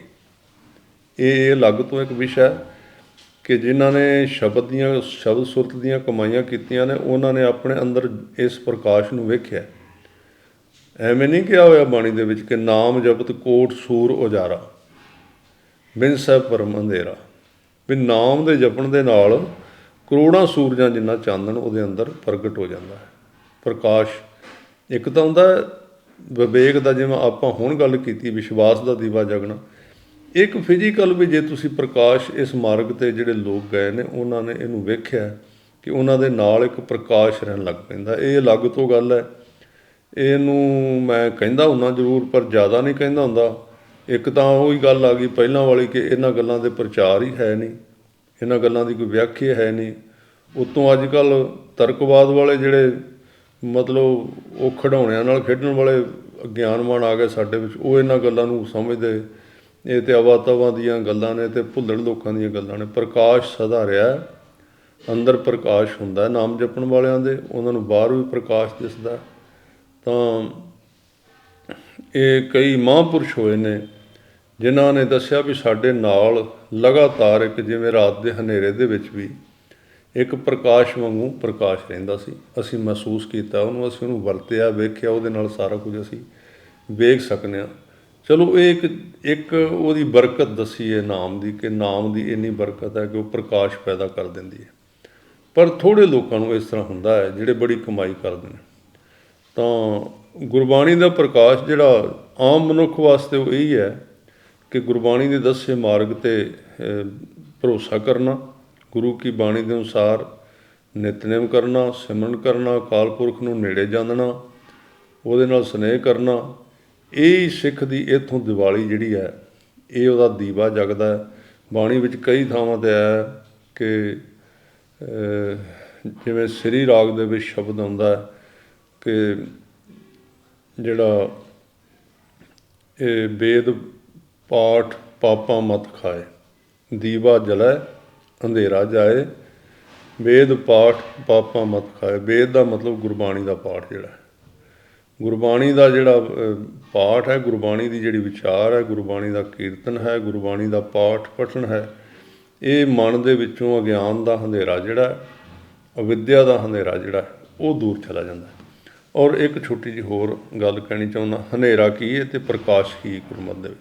ਪ੍ਰਕਾਸ਼ ਇਹ ਹੈ ਕਿ ਜਿਵੇਂ ਅਸੀਂ ਆਹ ਜਗਤ ਵੇਖ ਰਹੇ ਹਾਂ, ਅੱਜ ਜੋ ਨਜ਼ਰ ਆ ਰਿਹਾ, ਸਿਰਫ ਪਰਿਵਾਰ ਨਜ਼ਰ ਆ ਰਿਹਾ, ਮੈਨੂੰ ਮੇਰਾ ਸਰੀਰ ਨਜ਼ਰ ਆ ਰਿਹਾ, ਮਿੱਤਰ ਦੋਸਤ ਹੋਰ ਆ, ਜੋ ਅਸੀਂ ਕਾਰੋਬਾਰ, ਇਹ ਸਾਨੂੰ ਦਿਸਦਾ। ਅਸੀਂ ਸੋਚਦੇ ਹਾਂ ਆਹ ਹੀ ਜ਼ਿੰਦਗੀ, ਇਹਨੂੰ ਕਹਿੰਦੇ ਨੇ ਹਨੇਰਾ। ਕਿਉਂਕਿ ਜ਼ਿੰਦਗੀ ਇੱਥੋਂ ਤੱਕ ਸੀਮਿਤ ਹੈ ਨਹੀਂ। ਜਦੋਂ ਗੁਰੂ ਕੇ ਸ਼ਬਦ ਦੁਆਰਾ ਭਰਮ ਦਾ ਪਰਦਾ ਟੁੱਟਦਾ ਤਾਂ ਉਦੋਂ ਇੱਕ ਅਗਲਾ ਦਰਵਾਜ਼ਾ ਖੁੱਲ੍ਹਦਾ ਹੈ, ਮੋਖ ਦੁਆਰ ਜਿਸ ਨੂੰ ਕਹਿੰਦੇ ਨੇ। ਤਾਂ ਉਹਦੇ ਵਿੱਚ ਫਿਰ ਕੇਤੇ ਪਵਨ ਪਾਣੀ ਬਸੰਤਰ, ਕੇਤੇ ਕਾਣ ਮਹੇਸ਼, ਕੇਤੇ ਬਰਮੇ ਕਾਰਜ ਕੜੀਏ, ਰੂਪ ਰੰਗ ਕੇ ਵੇਸ। ਕਿੰਨੇ ਕਰੋੜਾਂ ਦੀ ਗਿਣਤੀ ਵਿੱਚ ਬ੍ਰਹਮੰਡ, ਕਰੋੜਾਂ ਦੀ ਗਿਣਤੀ ਵਿੱਚ ਬਣਾਉਣ ਵਾਲੇ ਬ੍ਰਹਮੇ, ਕਰੋੜਾਂ ਦੀ ਗਿਣਤੀ ਦੇ ਵਿੱਚ ਇੰਦਰ, ਕਰੋੜਾਂ ਦੀ ਗਿਣਤੀ ਵਿੱਚ ਪਵਨ ਪਾਣੀ, ਕਰੋੜਾਂ ਦੀ ਗਿਣਤੀ ਵਿੱਚ ਅਗਨੀ, ਕਰੋੜਾਂ ਦੀ ਗਿਣਤੀ ਦੇ ਵਿੱਚ ਤੱਤ ਜਿਹੜੇ ਬਣਾਏ ਹੋਏ ਹਨ ਸਾਰੇ। ਤਾਂ ਉਦੋਂ ਫਿਰ ਉਹ ਪ੍ਰਕਾਸ਼ ਹੁੰਦਾ ਅਤੇ ਬੰਦਾ ਹੈਰਾਨ ਹੋ ਜਾਂਦਾ ਵੀ ਮੈਂ ਤਾਂ ਇੱਕ ਛੋਟੇ ਜਿਹੇ ਦਾਇਰੇ ਵਿੱਚ ਜੀ ਰਿਹਾ ਸੀ ਅਤੇ ਇਹਨੂੰ ਹੀ ਸਮਝਦਾ ਸੀ। ਇਸ ਕਰਕੇ ਇੱਥੇ ਪ੍ਰਕਾਸ਼ ਦਾ ਅਰਥ ਇਹ ਵੀ ਹੈ ਕਿ ਜਦੋਂ ਮਨੁੱਖ ਦੇ ਅੰਦਰ ਦਿਵ ਦ੍ਰਿਸ਼ਟੀ ਜਾਗ ਪੈਂਦੀ ਹੈ ਤਾਂ ਉਹਨੂੰ ਇੱਕ ਵੱਡਾ ਪ੍ਰਕਾਸ਼ ਜੋ ਬੇਅੰਤ ਹੈ ਅਕਾਲ ਪੁਰਖ ਦਾ, ਉਹ ਪ੍ਰਕਾਸ਼ ਨਜ਼ਰ ਆਉਂਦਾ ਹੈ। ਔਰ ਉਹ ਦੁਨੀਆ ਜਿਹੜੀ ਕਦੀ ਇਹਨੇ ਵੇਖੀ ਸੁਣੀ ਸੋਚੀ ਨਹੀਂ ਕਿਤੇ, ਅਕਾਲ ਪੁਰਖ ਦੀ ਦੁਨੀਆ, ਇੰਨਾ ਵਿਸ਼ਾਲ ਜਿਹੜਾ ਉਹਦਾ ਪਸਾਰਾ ਹੈ ਉਹ ਨਜ਼ਰ ਆਉਂਦਾ ਹੈ। ਤਾਂ ਉਸ ਵੇਲੇ ਆ ਜੋ ਦਿਸਦਾ ਨਜ਼ਰ ਆ ਰਿਹਾ ਬਿਲਕੁਲ ਛੋਟਾ ਰਹਿ ਜਾਂਦਾ ਔਰ ਇਹਦਾ ਮੁੱਲ ਵੀ ਜਿਹੜਾ ਖਤਮ ਹੋ ਜਾਂਦਾ ਹੈ ਵੀ ਇਹ ਤਾਂ ਕੁਝ ਵੀ ਨਹੀਂ, ਇਹ ਤਾਂ ਇੱਕ ਆਪਾਂ ਗੁਜ਼ਾਰਾ ਕਰ ਲਏ ਹਾਂ ਅਤੇ ਅਸੀਂ ਇਹਨੂੰ ਸਭ ਕੁਝ ਸਮਝ ਰਿਹਾ ਸੀ। ਇਹ ਹੈ ਗਿਆਨ। ਅਤੇ ਅਗਿਆਨ ਕੀ ਹੈ? ਅਗਿਆਨ ਇਹ ਹੈ ਕਿ ਜੋ ਮੈਨੂੰ ਪਤਾ ਲੱਗ ਗਿਆ ਮੈਂ ਤਾਂ ਇਸ ਨੂੰ ਮੰਨਦਾ ਬਸ। ਲੋਕ ਤਾਂ ਇਹ ਕਹਿੰਦੇ ਨਾ ਬਈ ਮੈਂ ਤਾਂ ਬਹੁਤ ਹੀ ਤਰਕਵਾਦੀ ਹਾਂ, ਬਹੁਤ ਹੀ ਸਮਝਦਾਰ ਵਿਅਕਤੀ ਹਾਂ। ਕਿਉਂ ਸਮਝਦਾਰ ਹਾਂ? ਕਿਉਂਕਿ ਮੈਂ ਉਸ ਨੂੰ ਹੀ ਮੰਨਾਂਗਾ ਜੋ ਮੈਂ ਵੇਖਾਂਗਾ। ਆਪਣੇ ਆਪ ਦੇ ਵਿੱਚ ਉਹ ਬੜਾ ਆਕੜਿਆ ਹੁੰਦਾ ਹੈ ਕਿ ਮੈਂ ਉਹ ਹੀ ਮੰਨਦਾ ਜੋ ਮੈਂ ਵੇਖਦਾ ਹਾਂ। ਜਦੋਂ ਤੁਸੀਂ ਪਰਮਾਤਮਾ ਦੇ ਗੁਰੂ ਦੇ ਮਾਰਗ 'ਤੇ ਚੱਲਦੇ ਹੋ, ਉਹਦੇ ਤੋਂ ਵੱਡਾ ਬੁੱਧੂ ਆਦਮੀ ਕੋਈ ਉੱਥੇ ਮਿਲੇ, ਉਹਨੂੰ ਡਿਕਲੇਅਰ ਕੀਤਾ ਜਾਂਦਾ ਕਿ ਸਭ ਤੋਂ ਵੱਡਾ ਮੂਰਖ ਹੈ। ਨਾਨਕ ਜੇ ਕੋ ਆਪੋ ਜਾਣੈ, ਜੇ ਕੋ ਆਪਣੇ ਆਪ ਨੂੰ ਜਾਣਦਾ ਕਿ ਮੈਨੂੰ ਸਾਰਾ ਪਤਾ ਹੈ। ਜਾਂ ਬਾਣੀ ਵਿੱਚ ਆਉਂਦਾ ਹੈ, ਜੇ ਕੋ ਆਖੇ ਬੋਲ ਵਿਗਾੜ ਤਾਂ ਲਿਖੀਏ ਸਿਰ ਗਵਾਰਾਂ ਗਵਾਰ। ਗਵਾਰਾਂ ਦੇ ਸਿਰ ਗਵਾਰ, ਮੂਰਖਾਂ ਦੇ ਸਿਰ ਮੂਰਖ, ਉਹਨੂੰ ਮੰਨਿਆ ਜਾਂਦਾ ਜਿਹੜਾ ਇਹ ਕਹਿੰਦਾ ਕਿ ਮੈਂ ਉਹ ਹੀ ਮੰਨਾਂਗਾ ਜੋ ਮੈਂ ਵੇਖਾਂਗਾ। ਨਹੀਂ, ਗੁਰਬਾਣੀ ਇਹ ਕਹਿੰਦੀ ਹੈ, ਜਿੰਨਾ ਤੈਨੂੰ ਨਜ਼ਰ ਆ ਰਿਹਾ, ਜਿੰਨੀ ਤੇਰੀ ਅੱਖ ਹੈ ਉਹਨਾਂ ਤੈਨੂੰ ਨਜ਼ਰ ਆ ਰਿਹਾ, ਇਹਦੇ ਤੋਂ ਅੱਗੇ ਹੋਰ ਕਿੰਨਾ ਕੁਝ ਹੈ, ਉਸ ਨੂੰ ਅਗਿਆਨੀ ਗਿਣਿਆ ਗਿਆ, ਉਹ ਹਨੇਰੇ ਵਿੱਚ ਹੈ। ਅਤੇ ਜਿਹੜਾ ਜਿੱਥੋਂ ਤੱਕ ਦਿਸਦਾ ਉੱਥੋਂ ਤੱਕ ਵੇਖਦਾ ਹੈ, ਔਰ ਜਿਹੜਾ ਨਹੀਂ ਨਜ਼ਰ ਆਉਂਦਾ, ਜੋ ਗੁਰੂ ਕਹਿੰਦਾ ਉਹਦੇ 'ਤੇ ਭਰੋਸਾ ਕਰਦਾ, ਉਸ ਦੇ ਜੀਵਨ ਦੇ ਵਿੱਚ ਇੱਕ ਅਲੌਕਿਕ ਦੀਵਾ ਜਿਹੜਾ ਉਹ ਜਗ ਪੈਂਦਾ ਹੈ। ਹਾਂਜੀ, ਇਸੇ ਤੋਂ ਇੱਕ ਹੋਰ ਪ੍ਰਸ਼ਨ ਨਿਕਲਦਾ ਹੈ ਜੀ, ਵੀ ਜਿਸ ਤਰ੍ਹਾਂ ਜੋ ਆਪਾਂ ਫਿਜ਼ੀਕਲ ਦੀਵਾ ਜਗਾਉਂਦੇ ਹਾਂ ਤੇ ਲਾਈਟਾਂ ਲਾਉਂਦੇ ਆ, ਕੀ ਸਿੱਖਾਂ ਜਾਣੀ ਸਿੱਖ ਇਹ ਕਰ ਸਕਦੇ ਨੇ? ਜਿਵੇਂ ਅੱਜ ਕੱਲ੍ਹ ਕਿਹਾ ਜਾਂਦਾ ਵੀ ਦੀਵਾ ਤਾਂ ਸਿਰਫ ਅੰਦਰ ਦਾ ਹੀ ਜਗਾਉਣਾ ਚਾਹੀਦਾ ਹੈ, ਬਾਹਰਲੇ ਦੀਵਿਆਂ ਦੀ ਲੋੜ ਨਹੀਂ, ਇਹ ਤਾਂ ਜਿਵੇਂ ਉਹਨਾਂ ਦੇ ਹਿਸਾਬ ਨਾਲ ਕਹਿ ਵੀ ਤਾਂ ਜੀ ਹਿੰਦੂਆਂ ਦਾ ਤਿਉਹਾਰ ਹੈ, ਸਿੱਖ ਐਵੇਂ ਹੀ ਮਨਾਈ ਜਾਂਦੇ ਨੇ, ਬੰਦੀ ਛੋੜ ਤੁਹਾਨੂੰ ਐਵੇਂ ਹੀ ਦਿੱਤਾ, ਇਹ ਸਿਰਫ ਪੁਜਾਰੀਆਂ ਦਾ ਕੰਮ ਹੈ ਜੀ, ਚੜਾਵਾ ਆ, ਲੁੱਟਣਾ ਆ। ਕੀ ਫਿਰ ਸਿੱਖ ਵੀ ਬਾਹਰਲਾ ਦੀਵਾ ਜਗਾ ਸਕਦੇ ਨੇ ਜੀ? ਨਹੀਂ, ਉਹ ਮੈਂ ਤਾਂ ਸਾਰੀ ਵਾਰੀ ਇਹ ਕਹਿੰਦਾ ਹੁੰਦਾ ਕਿ ਜਦੋਂ ਸਾਡਾ ਸੋਚਣ ਦਾ ਤਰੀਕਾ ਛੋਟਾ ਹੁੰਦਾ ਨਾ, ਸਾਡਾ ਵਿਚਾਰ ਜਿਹੜੇ ਕਥਾਵਾਚਕ, ਉਦੋਂ ਅਸੀਂ ਇੱਕ ਪੱਖ ਨੂੰ ਲੈਣਾ, ਦੂਜੇ ਨੂੰ ਛੱਡ ਦਿੰਦੇ ਹਾਂ। ਜਿਵੇਂ ਸਾਡੇ ਹੱਥ 'ਚ ਕੋਈ ਚੀਜ਼ ਵੱਡੀ ਹੋਵੇ, ਅਸੀਂ ਇੱਕ ਪਾਸਿਓਂ ਫੜੀਏ, ਦੂਜੇ ਪਾਸੇ ਨਿਕਲ ਜਾਂਦੀ ਹੈ। ਗੁਰੂ ਸਾਹਿਬ ਨੇ ਜਿਹੜਾ ਚੀਜ਼ ਵਰਤੀ, ਉਹ ਕਹਿੰਦੇ ਵੀ ਤੂੰ ਹਰ ਇੱਕ ਚੀਜ਼ ਨੂੰ ਆਪਣੇ ਅੰਦਰ ਵੀ ਘਟਾ ਕੇ ਵੇਖ, ਜਿਹੜੀ ਗੱਲ ਆਪਾਂ ਪਹਿਲਾਂ ਕਰ ਚੁੱਕੇ ਹਾਂ ਕਿ ਗਿਆਨ ਦਾ ਦੀਵਾ ਚਾਹੀਦਾ, ਪਰ ਬਾਹਰਲਾ ਵੀ ਉਹਦਾ ਇੱਕ ਰੂਪ ਚਾਹੀਦਾ, ਤਾਂ ਕਿ ਤੈਨੂੰ ਅੰਦਰ ਖਬਰ ਮਿਲੇ ਕਿ ਬਾਹਰ ਜੋ ਦੱਸਿਆ ਜਾ ਰਿਹਾ ਉਹ ਅੰਦਰ ਕਿਤੇ ਹੈ। ਆਪਾਂ ਬਾਹਰ ਹੀ ਰਹਿੰਦੇ ਨਾ ਸਾਰਾ, ਬਾਹਰ ਚੀਜ਼ਾਂ ਇਹ ਹਨ ਤਾਂ ਹੀ ਮਨੁੱਖ ਉਹਨਾਂ ਦੇ ਅੰਦਰ ਖੋਜ ਕਰੇਗਾ ਨਾ। ਹੁਣ ਸਾਰੀਆਂ ਚੀਜ਼ਾਂ ਦੇ ਦੋ ਰੂਪ ਨੇ, ਇੱਕ ਬਾਹਰਮੁਖੀ ਹੈ, ਇੱਕ ਅੰਤਰਮੁਖੀ ਹੈ। ਛੋਟਾ ਜਿਹਾ ਉਦਾਹਰਨ ਲੈ ਲਓ, ਜਿਹੜੇ ਹੁਣ ਗੁਰਬਾਣੀ ਨੂੰ ਜਾਣਦੇ ਨੇ, ਕਥਾ ਕਰਦੇ ਨੇ, ਉਹ ਹੀ ਕਈ ਵਾਰੀ ਗੱਲ ਕਹਿੰਦੇ ਨੇ, ਇਹ ਤਾਂ ਬਾਹਰਲਾ ਸਾਰਾ ਪਖੰਡ ਹੈ ਜੀ, ਦੀਵਾ ਤਾਂ ਅੰਦਰ ਹੀ ਹੈ।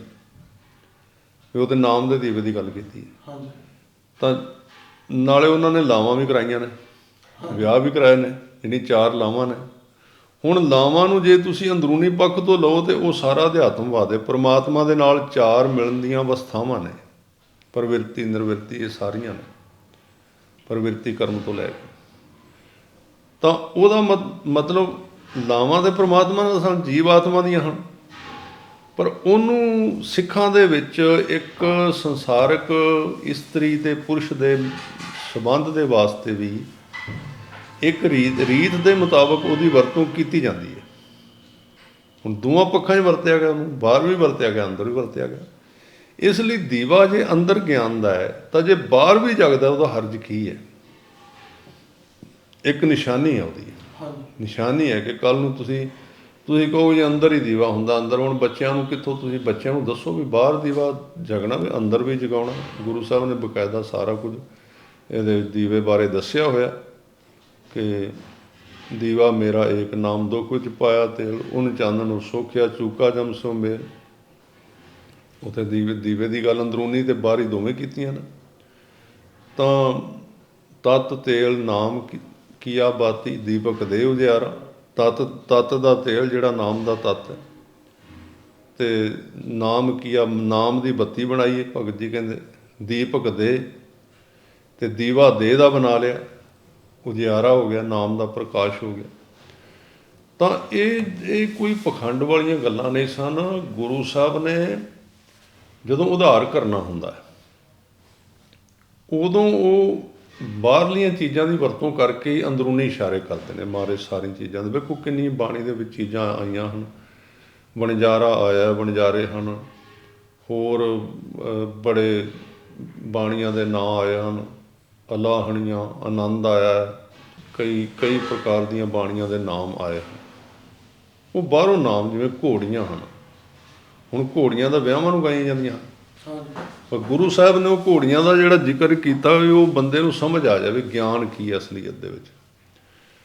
ਤਾਂ ਬਾਹਰੀ ਤੌਰ 'ਤੇ ਜਿਹੜੀ ਦੀਵਾਲੀ ਸੀ, ਦੀਵਾਲੀ ਪਹਿਲਾਂ ਇਹ ਮੰਨਿਆ ਗਿਆ ਭਾਰਤ ਦੇ ਵਿੱਚ, ਜਿਹੜਾ ਹੈ ਇੱਥੋਂ ਦੀ ਜਿਹੜੀ ਰਵਾਇਤ ਹੈ, ਉਹ ਇਹ ਸੀ ਕਿ ਰਾਮਚੰਦਰ ਜਿਹੜੇ ਉਹ ਵਾਪਸ ਆਏ ਸੀ ਅਯੋਧਿਆ ਲੈ ਕੇ, ਸੀਤਾ ਨੂੰ ਲੈ ਕੇ। ਲੋਕਾਂ ਨੇ ਖੁਸ਼ੀ ਮਨਾਈ ਹੈ ਵੀ ਚਲੋ ਸੀਤਾ ਵਾਪਸ ਆ ਗਈ। ਚਲੋ ਉਹ ਉਹਨਾਂ ਦਾ ਕੀ ਕਾਰਨ ਬਣਿਆ ਸੀ, ਕਿਵੇਂ ਬਣਿਆ ਸੀ, ਉਹ ਤਾਂ ਇੱਕ ਅਲੱਗ ਤੋਂ ਗੱਲ ਹੈ ਕਿ ਸੀਤਾ ਬਨਵਾਸ ਕਿਉਂ ਮਿਲਿਆ। ਫਿਰ ਉਹ ਰਾਵਣ ਕਿਉਂ ਲੈ ਕੇ ਗਿਆ, ਉਹ ਸਰੂਪਨਖਾ ਦੀ ਵਿੱਚ ਕਹਾਣੀ ਆਉਂਦੀ ਹੈ। ਜਾਂ ਹੁਣ ਹੋਰ ਵੀ ਬੜੀਆਂ ਲੋਕ ਗੱਲਾਂ ਕਰਨ ਲੱਗ ਪਏ ਵੀ ਰਾਮ ਨੇ ਕੀ ਕੀਤਾ ਸੀ। ਰਾਵਣ ਜਿਹੜਾ ਉਹ ਸਵੈਂਵਰ ਕਰਨਾ ਚਾਹੁੰਦਾ ਸੀ ਸੀਤਾ ਦਾ, ਤਾਂ ਉਹਨੂੰ ਪਿੱਛੋਂ ਜਾ ਕੇ ਕਿਹਾ ਗਿਆ ਵੀ ਉੱਥੇ ਤੇਰੇ ਬਹੁਤ ਵੱਡੀ ਸਮੱਸਿਆ ਆ ਗਈ ਲੰਕਾ ਵਿੱਚ, ਤਾਂ ਉਹ ਚਲਾ ਗਿਆ ਪਿੱਛੋਂ। ਇਹ ਗੱਲਾਂ ਆਉਂਦੀਆਂ ਸਾਰੀਆਂ। ਪਰ ਉਦੋਂ ਲੋਕਾਂ ਨੇ ਇੱਕ ਤਰ੍ਹਾਂ ਨਾਲ ਖੁਸ਼ੀ ਮਨਾਈ ਵੀ ਚਲੋ ਇੱਕ ਬੰਦੇ ਦੀ ਅਵਤਾਰ ਹੈ, ਚਲੋ ਉਹਦੀ ਘਰ ਵਾਲੀ ਵਾਪਸ ਲੈ ਜਾਂਦੀ ਉਹਨੇ। ਤਾਂ ਉਹ ਹਿੰਦੂਆਂ ਦੇ ਵਿੱਚ ਸੀ। ਹੁਣ ਜਦੋਂ ਸਿੱਖਾਂ ਦੇ ਵਿੱਚ ਆਇਆ, ਸਿੱਖਾਂ ਦੇ ਵਿੱਚ ਜਿਹੜਾ ਸਾਨੂੰ ਮਿਲਦਾ ਹੈ ਉਹ ਇਹ ਹੈ ਕਿ ਸਿੱਖਾਂ ਦਾ ਜਿਹੜਾ ਜਿਵੇਂ ਅੱਜ ਆਪਾਂ ਕਹਿੰਦੇ ਹਾਂ ਕਿ ਸਿੱਖਾਂ ਦਾ ਜਿਹੜਾ ਵੱਡੇ ਇਕੱਠ ਨੇ, ਉਹ ਗੁਰੂ ਅਮਰਦਾਸ ਜੀ ਨੇ 2 ਨਿਸ਼ਚਿਤ ਕੀਤੇ ਸਨ ਕਿ ਇੱਕ ਵਾਰੀ ਸਾਲ ਦੇ ਵਿੱਚ ਵਿਸਾਖੀ ਨੂੰ ਸਿੱਖ ਇਕੱਠੇ ਹੋਣ ਇੱਕ ਥਾਂ 'ਤੇ, ਗੁਰੂ ਦਰਸ਼ਨਾਂ ਨੂੰ ਆਉਣ, ਇਕੱਠੇ ਹੋਣ, ਵਾਰਤਾਲਾਪ ਹੋਵੇ, ਇੱਕ ਦੂਜੇ ਨੂੰ ਵੇਖਣ ਵੀ ਵਿਕਾਸ ਕਿੰਨਾ ਕੁ ਹੋਇਆ ਸਿੱਖੀ ਦਾ, ਇੱਕ ਦੂਜੇ ਨਾਲ ਗੱਲਬਾਤ ਕਰਨਗੇ, ਵਾਧਾ ਹੁੰਦਾ, ਮੇਲ ਮਿਲਾਪ ਹੁੰਦਾ। ਇੱਧਰ ਦੀ ਸੰਗਤ ਦੂਜੀ ਸੰਗਤ ਨੂੰ ਮਿਲੇਗੀ, ਦੂਜੀ ਸੰਗਤ ਦੂਜੀ ਨੂੰ ਮਿਲੇਗੀ, ਉਹਦੇ ਵਿੱਚ ਇੱਕ ਤਰ੍ਹਾਂ ਦੇ ਨਾਲ ਉਹਨਾਂ ਦਾ ਵਿਕਾਸ ਹੁੰਦਾ। ਅਤੇ ਇੱਕ ਦੀਵਾਲੀ ਦਾ ਸੀ, ਇੱਕ ਵਿਸਾਖੀ ਦਾ ਸੀ। 2 ਤਿਉਹਾਰ ਜਿਹੜੇ ਸਿੱਖਾਂ ਦੇ ਵਿੱਚ ਪ੍ਰਮੁੱਖ ਬਣਾਏ ਗਏ ਸਨ। ਹੁਣ ਦੀਵਾਲੀ ਇਹ ਨਹੀਂ ਸੀ ਕਿ ਉਹ ਜ਼ਰੂਰੀ ਕਿ ਗੁਰੂ ਅਮਰਦਾਸ ਜੀ ਗੁਰੂ ਰਾਮਚੰਦਰ ਵਾਲੀ ਦੀਵਾਲੀ ਸਿੱਖਾਂ ਨੂੰ ਮਨਾਉਂਦੇ ਹੋਣ। ਉਹਨਾਂ ਨੇ ਸਿਰਫ ਦੀਵਾਲੀ ਵਾਲੇ ਦਿਨ ਦੀ ਪ੍ਰਸਿੱਧੀ ਦੀ ਵਰਤੋਂ ਕੀਤੀ ਸੀ। ਹਾਂਜੀ, ਸੰਗਤ ਇਕੱਠੀ ਕਰਨ ਵਾਸਤੇ। ਜਿਵੇਂ ਹੁਣ ਅੱਜ ਕੱਲ੍ਹ ਐਤਵਾਰ ਪ੍ਰਸਿੱਧ ਹੈ। ਹਾਂਜੀ, ਹਰ ਇੱਕ ਬੰਦਾ ਸੋਚਦਾ ਵੀ ਮੈਂ ਕੋਈ ਫੰਕਸ਼ਨ ਕਰਨਾ, ਕੋਈ ਸਮਾਗਮ ਕਰਨਾ ਤਾਂ ਮੈਂ ਐਤਵਾਰ ਕਰਾਂਗਾ। ਹੁਣ ਇੰਝ ਲੱਗਣ ਲੱਗ ਪਿਆ ਵੀ ਐਤਵਾਰ ਦਿਨ ਕੋਈ ਖਾਸ ਦਿਨ ਹੋ ਗਿਆ। ਹੁਣ ਦਿਨ ਐਤਵਾਰ ਖਾਸ ਨਹੀਂ, ਐਤਵਾਰ ਛੁੱਟੀ ਕਰਕੇ ਲੋਕਾਂ ਦੇ ਵਿੱਚ ਇੱਕ ਮਨੋਬਿਰਤੀ ਬਣ ਗਈ ਕਿ ਉਹ ਐਤਵਾਰ ਨੂੰ ਜ਼ਿਆਦਾ ਤਰਜੀਹ ਦਿੰਦੇ ਨੇ, ਜਾਂ ਸ਼ਨੀਵਾਰ ਨੂੰ ਜਾਂ ਐਤਵਾਰ ਨੂੰ ਛੁੱਟੀ ਵਾਲਾ ਦਿਨ ਮੰਨਦੇ। ਤਾਂ ਉਸ ਕਰਕੇ ਜ਼ਿਆਦਾ ਉਹ ਜਿਹੜੇ ਸਿਆਣੇ ਲੋਕ ਨੇ ਉਹ ਕਹਿੰਦੇ ਵੀ ਚਲੋ ਐਤਵਾਰ ਦੀ ਵਰਤੋਂ ਕਰ ਲੈਂਦੇ ਹਾਂ। ਹੁਣ ਇਹ ਸਾਡੇ ਵਿੱਚ ਜਿਹੜੇ ਇਹ ਚੀਜ਼ਾਂ ਚੱਲਦੀਆਂ, ਇਹ ਸਾਡੇ ਕਥਾਵਾਚਕਾਂ ਨੇ ਉਛਾਲੀਆਂ ਬਹੁਤੀਆਂ ਚੀਜ਼ਾਂ ਵੀ ਅੱਜ ਗੁਰਪੁਰਬ ਹੈ ਨਹੀਂ ਜੀ, ਸਿੱਖ ਲੱਗੇ ਨੇ ਫਲਾਣਾ। ਇਹ ਇਹਨਾਂ ਦੀ ਰੋਟੀ ਕਮਾਉਣ ਦਾ ਇੱਕ ਕੋਈ ਨਾ ਕੋਈ ਚੀਜ਼ ਖੜੀ ਕਰਕੇ ਸਿੱਖਾਂ ਦੇ ਵਿੱਚ ਰੌਲਾ ਪਾਉਣ ਦਾ ਜਾਂ ਇੱਕ ਦੂਜੇ ਨਾਲ ਭਣਾਉਣ ਦਾ। ਵੈਸੇ 95-98% ਸਿੱਖ ਸੰਗਤ ਇਹਨਾਂ ਦੀ ਗੱਲ ਕੋਈ ਨਹੀਂ ਸੁਣਦੀ। ਜੇ ਸੁਣਦੀ ਵੀ ਹੈ ਤਾਂ ਉਹ ਸੁਣ ਕੇ ਕਹਿ ਦਿੰਦੇ ਵੀ ਵਿਚਾਰਾ ਲੱਗਾ ਪ੍ਰਸ਼ਾਦੇ ਇਕੱਠੇ ਕਰਨ ਵਾਸਤੇ, ਹੋਰ ਕੀ ਇਹਨੇ ਕਰਨਾ। ਹਾਂਜੀ, ਵੀ ਦੱਸੋ ਜੇ ਜਿਵੇਂ ਕਿਹਾ ਜਾਂਦਾ ਜੀ ਇਸ ਦਿਨ ਤਾਂ ਇਸ ਦਿਨ ਦੀਵਾਲੀ ਸਿੱਖ ਕਿਉਂ ਮਨਾਉਂਦੇ ਨੇ, ਸਿੱਖਾਂ ਦੀ ਤਾਂ ਦੀਵਾਲੀ ਇਸ ਦਿਨ ਹੈ ਹੀ ਨਹੀਂ ਸੀ, ਸਿੱਖ ਹਿੰਦੂ ਬਣ ਜਾਣਗੇ। ਇਹ ਤਾਂ ਮੂਰਖਤਾ ਵਾਲੀਆਂ ਗੱਲਾਂ ਨੇ। ਹੁਣ ਕੱਲ੍ਹ ਨੂੰ ਕਹਿਣਗੇ ਵੀ ਐਤਵਾਰ ਅੰਗਰੇਜ਼ ਐਤਵਾਰ ਦੀ ਵਰਤੋਂ ਅੰਗਰੇਜ਼ ਕਰਦੇ ਨੇ, ਅਤੇ ਜੇ ਐਤਵਾਰ ਦੀ ਸਿੱਖਾਂ ਨੇ ਕਰ ਲਈ ਤਾਂ ਅੰਗਰੇਜ਼ ਬਣ ਜਾਣਗੇ। ਇਹ ਦਿਨ ਪ੍ਰਚਲਿਤ ਨੇ। ਦੀਵਾਲੀ ਔਰ ਵਿਸਾਖੀ ਗੁਰੂ ਸਾਹਿਬ ਨੇ ਆਮ ਲੋਕਾਂ ਵਿੱਚ ਪ੍ਰਚਲਿਤ ਹੋਣ ਕਰਕੇ, ਕਿਉਂਕਿ ਉਦੋਂ ਇਹ ਭਾਰਤ ਦਾ ਇੱਕ ਵਿੱਚ ਧਰਮ ਖੜਾ ਕੀਤਾ ਗਿਆ ਸੀ, ਸਿੱਖ ਧਰਮ ਜਿਹੜਾ। ਅਤੇ ਇੱਥੋਂ ਦੀ ਇੱਕ ਵਹਿਣ ਚੱਲ ਰਹੀ ਸੀ ਕਿ ਦੀਵਾਲੀ ਨੂੰ ਮਨਾਉਣਾ। ਲੋਕ ਮਨਾਉਂਦੇ ਸੀ, ਕਈਆਂ ਨੂੰ ਤਾਂ ਪਤਾ ਵੀ ਨਹੀਂ ਹੁੰਦਾ ਦੀਵਾਲੀ ਹੁੰਦੀ ਕੀ ਹੈ, ਵੈਸੇ ਦੀਵੇ ਲਾਈ ਜਾਂਦੇ ਲੋਕ। ਹਾਂਜੀ, ਤੁਸੀਂ ਹੋਰ ਛੱਡੋ, ਤੁਸੀਂ ਸਿੱਖਾਂ ਨੂੰ ਪੁੱਛ ਲਓ ਵੀ ਅੱਜ ਛਬੀਲ ਵਾਲਾ ਗੁਰਪੁਰਬ ਹੈ ਤਾਂ ਅੱਜ ਕੀ ਹੋਇਆ ਸੀ, ਉਹ ਕਹੇ ਕੋਈ ਨਹੀਂ, ਪਤਾ ਨਹੀਂ ਜੀ, ਠੰਡੇ ਪਾਣੀ ਵਾਲਾ ਗੁਰਪੁਰਬ ਹੈ। ਇਹ ਤਾਂ ਅੱਜ ਕਹੋ ਵੀ ਵੱਡੇ ਚਿੜਿਆਂ ਦੀ ਲੜਾਈ ਹੈ। ਹੋਰ ਇਹ ਕੋਈ ਆਮ ਬੰਦੇ ਨੇ ਇਹਨਾਂ ਗੱਲਾਂ ਦੀ ਤਰਜੀਹ ਹੈ ਨਹੀਂ ਕੋਈ। ਬਿਲਕੁਲ। ਉਹ ਆਪਣਾ ਮਗਜ ਜਿਹਾ ਮਾਰ ਲੈਣਗੇ, ਮੱਥਾ ਮਾਰ ਲੈਣਗੇ, ਸ਼ਾਮ ਨੂੰ ਵੈਸਾ ਮੋਢੇ 'ਚ ਖੜੇ ਹੋ ਕੇ ਬਹਿ ਜਾਣਗੇ ਵੀ ਮੈਂ ਅੱਜ ਕੌਮ ਨੂੰ ਨਵੀਂ ਗੱਲ ਦੱਸਤੀ ਵੀ ਅੱਜ ਹੈ ਕੋਈ ਨਹੀਂ ਦੀਵਾਲੀ, ਸਿੱਖ ਐਵੇਂ ਮਨਾ ਰਹੇ। ਦੀਵਾਲੀ ਇੱਕ ਇਕੱਠੇ ਹੋਣ ਦਾ ਅਤੇ ਵਿਸਾਖੀ ਜਿਹੜਾ 2 ਰੂਪ ਜਿਹੜੇ ਗੁਰੂ ਸਾਹਿਬ ਨੇ ਵਰਤੇ ਸੀ। ਹੁਣ ਅੱਛਾ, ਵਿਸਾਖੀ ਗੁਰੂ ਗੋਬਿੰਦ ਸਿੰਘ ਮਹਾਰਾਜ ਨੇ ਵਰਤੀ ਹੈ।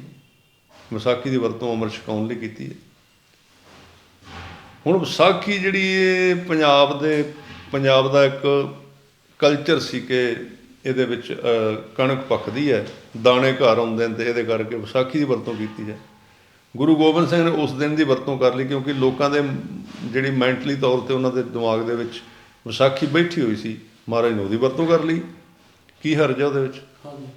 ਉਹ ਪ੍ਰਸਿੱਧ ਹੋ ਗਿਆ ਸਿੱਖਾਂ ਦੇ ਵਿੱਚ ਵਿਸਾਖੀ ਹੈ, ਤਾਂ ਵਿਸਾਖੀ ਵਿਸ਼ੇਸ਼ ਹੋ ਗਈ। ਉਦੋਂ ਅਜੇ ਸਿੱਖਾਂ ਦਾ ਦੀਵਾਲੀ ਦੇ ਨਾਲ ਕੋਈ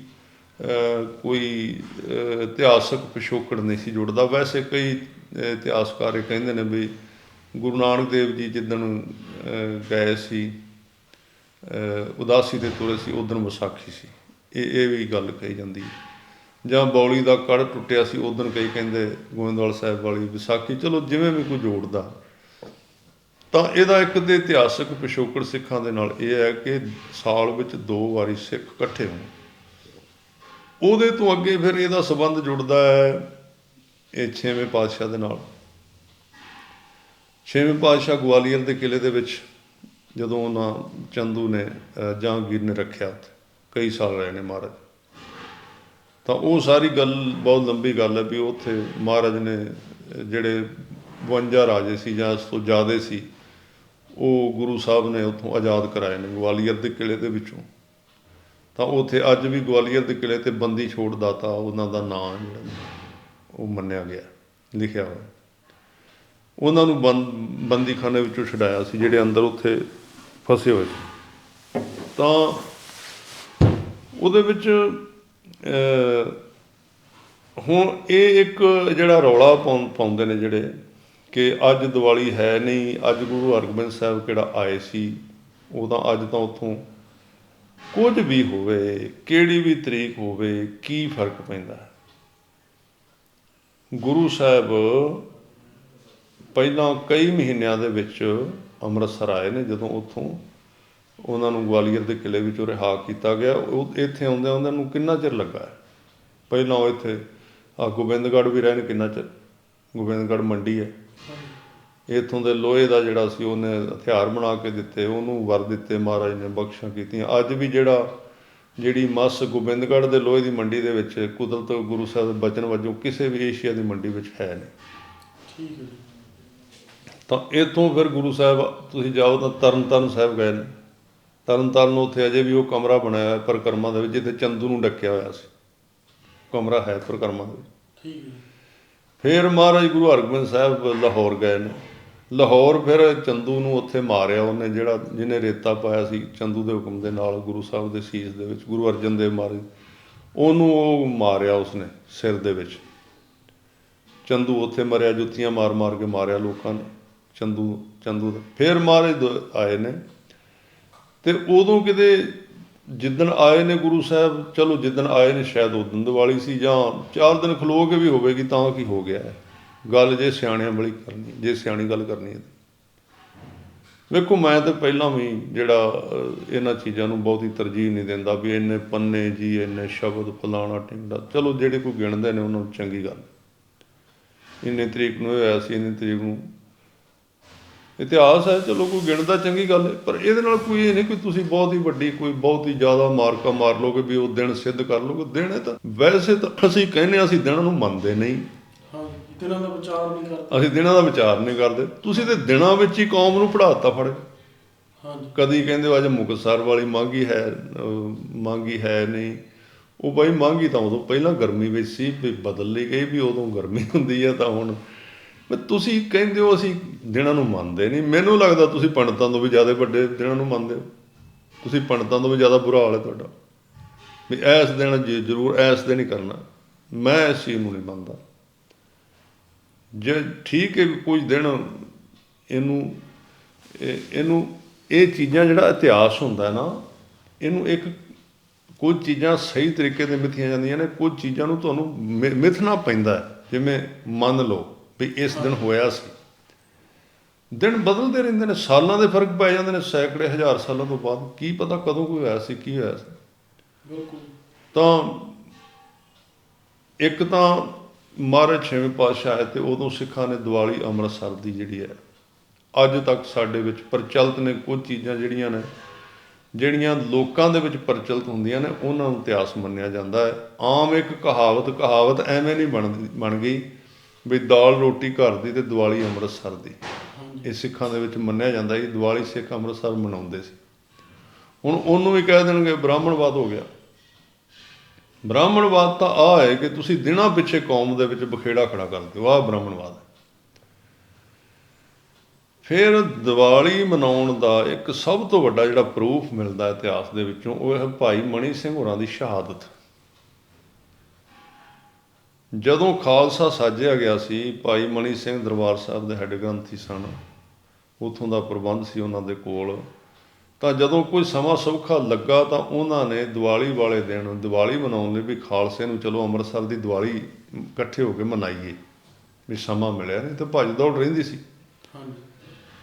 ਤਾਂ ਉਹ ਦੀਵਾਲੀ ਵਾਸਤੇ ਉਹਨਾਂ ਨੇ ਚਿੱਠੀਆਂ ਭੇਜੀਆਂ ਤੇ ਖਾਲਸਾ ਆ ਰਿਹਾ ਸੀ, ਪਰ ਬਾਅਦ ਵਿੱਚ ਉਹਨਾਂ ਨੂੰ ਸਰਕਾਰ ਦੀ ਜਿਹੜੀ ਵੱਧ ਨੀਤੀ ਦਾ ਪਤਾ ਲੱਗਾ ਵੀ ਜਦੋਂ ਸਿੱਖ ਇੱਥੇ ਇਕੱਠੇ ਹੋਣਗੇ ਤੇ ਉਹਨਾਂ ਨੇ ਇੱਥੇ ਸਾਰੇ ਸਿੱਖਾਂ ਨੂੰ ਕਤਲ ਕਰ ਦੇਣਾ ਇਕੱਠੇ ਕਰਕੇ।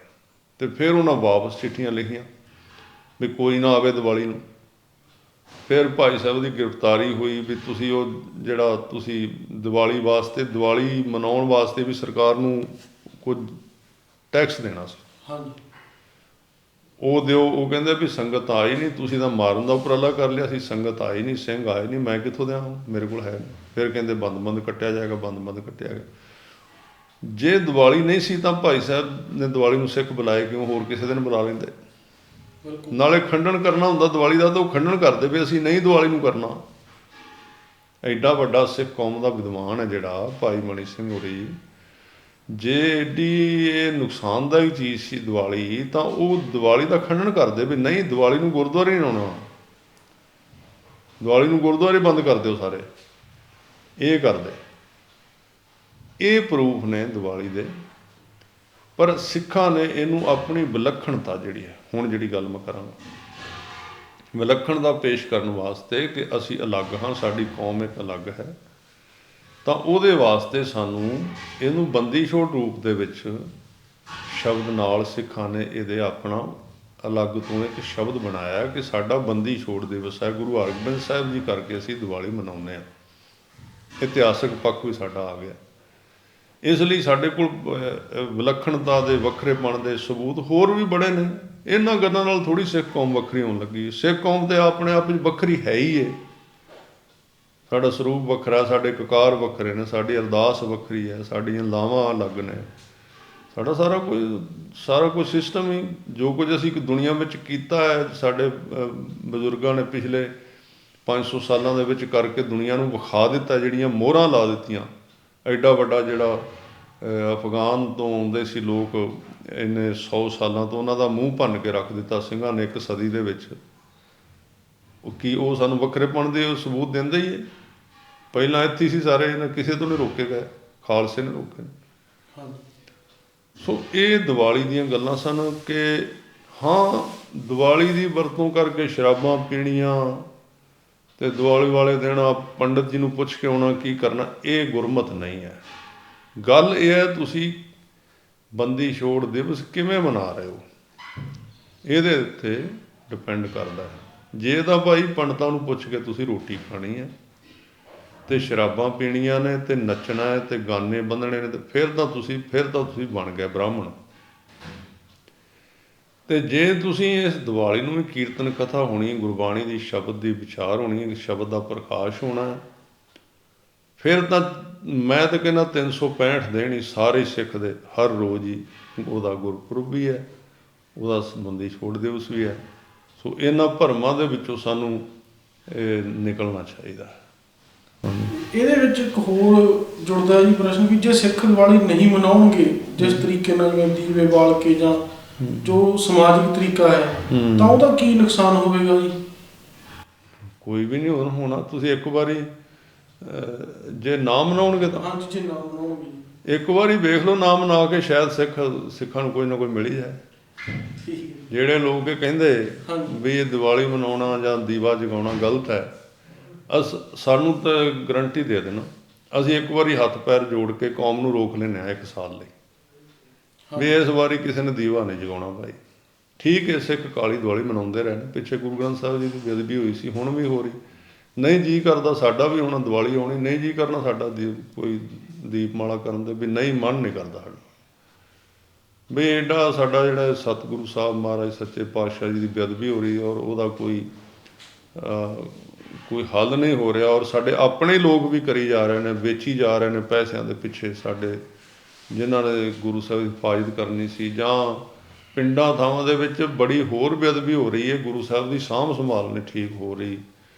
ਤਾਂ ਉਹਨਾਂ ਚੀਜ਼ਾਂ ਨੂੰ ਲੈ ਕੇ ਅਸੀਂ ਵੀ ਕਾਲੀ ਦੀਵਾਲੀ ਕਈ ਵਾਰੀ ਮਨਾਈ ਹੈ, ਪਹਿਲਾਂ ਨਹੀਂ ਮਨਾਉਂਦੇ, 84 ਵਿੱਚ ਮਨਾਈ ਸੀ, ਉਦੋਂ ਨਹੀਂ ਸੀ ਮਨਾਉਂਦੇ, ਕਈ ਸਾਲ ਨਹੀਂ ਮਨਾਈ ਸਾਡੇ ਨਾਲ, ਜਦੋਂ ਨਜਾਇਜ਼ ਹੁੰਦੀ ਹੈ ਉਹ ਗੱਲ ਅਲੱਗ ਤੋਂ ਹੈ।